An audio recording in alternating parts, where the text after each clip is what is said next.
Me enseñó a temer, y yo le enseñé a perderme. Durante años me moldeó con miedo, haciéndome creer que su control era amor y que sin él no podría vivir. Pero un día entendí que quien te hace temer no te cuida, te encadena, y con la misma fuerza con la que un día temblé ante su voz, aprendí a irme sin mirar atrás, enseñándole que quien somete, termina solo. Ese día, aunque no lo sabía entonces, fue el comienzo de mi verdadera historia, la que me rescató de las sombras y me devolvió mi nombre. No fue un acto de rebeldía, sino de supervivencia, un grito silencioso desde lo más profundo de mi ser que se negaba a desaparecer por completo. La sensación de vacío que dejaba su ausencia era inmensa, pero por primera vez, no era un vacío de pérdida, sino uno lleno de espacio para mí, un lienzo en blanco para redefinir quién era. Recuerdo los años previos como una niebla densa, salpicada de momentos que ahora identifico como señales de advertencia, pero que entonces camuflaba bajo el manto de un amor intenso, casi obsesivo. Mi vida giraba en torno a sus deseos, sus estados de ánimo, sus expectativas. Cada decisión, grande o pequeña, pasaba por su filtro. Mis sueños eran adaptaciones de los suyos, mis amigos, una extensión de su círculo, mis pensamientos, ecos de sus opiniones. Él era el sol alrededor del cual giraba mi pequeño universo, y creía, ingenuamente, que esa era la naturaleza del amor verdadero, una entrega total, una fusión de almas. Mis risas eran más fuertes cuando él reía, mis penas más profundas si él las validaba. Me veía a través de sus ojos, y lo que reflejaban era una versión diminuta y frágil de mí misma, dependiente de su protección. Me convencí de que esa vulnerabilidad era mi encanto, mi rol, y que su fortaleza era mi único refugio. El mundo exterior parecía amenazante, lleno de peligros de los que solo él podía salvarme.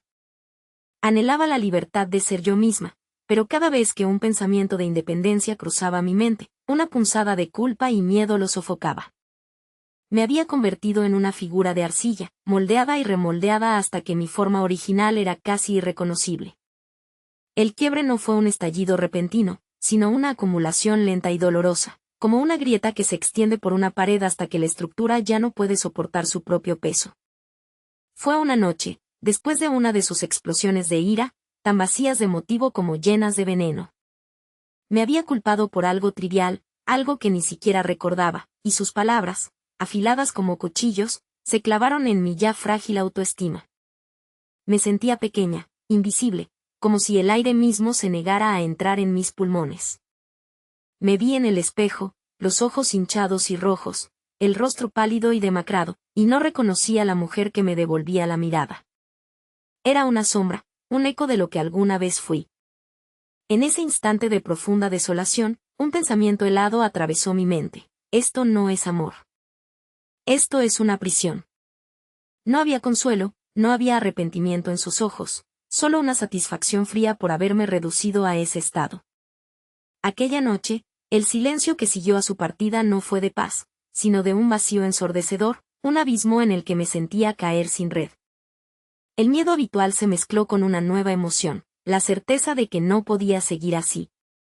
La máscara de amor se había roto, revelando la crueldad que había debajo.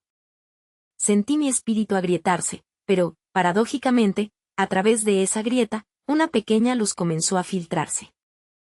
Después de ese momento, la caída fue rápida y devastadora. Me sentí completamente a la deriva. No tenía rumbo, ni voz, ni fuerzas para levantarme.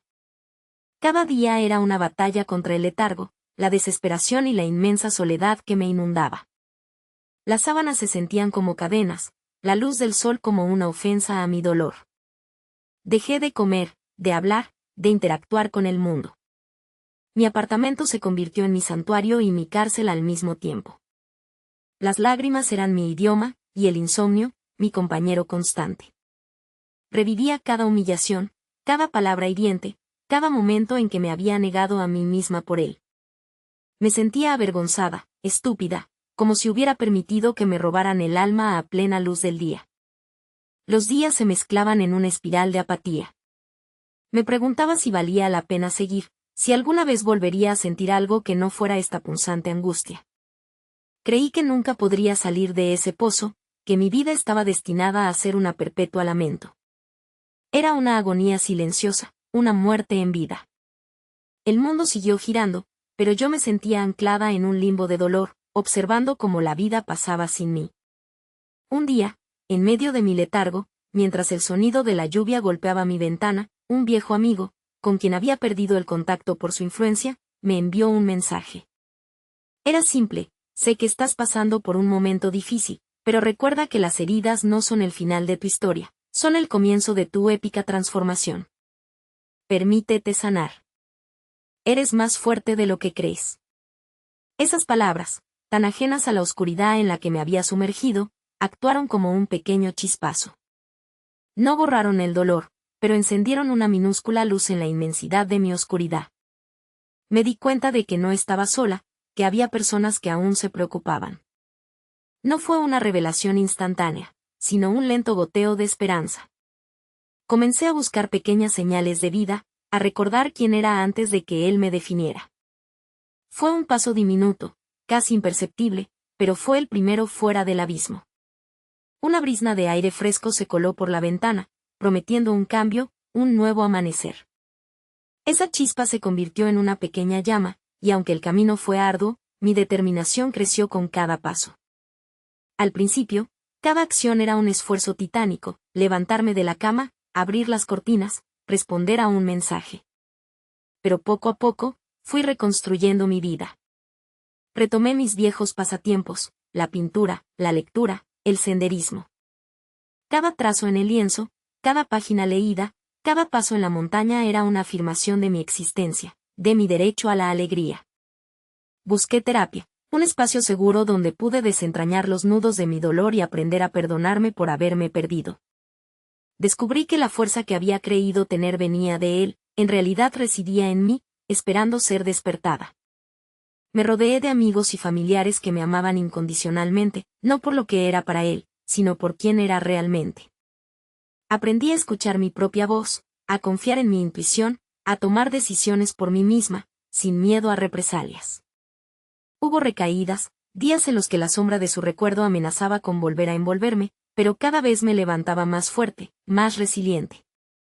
Fue un renacimiento lento y doloroso, pero cada cicatriz era una medalla, un testimonio de mi supervivencia.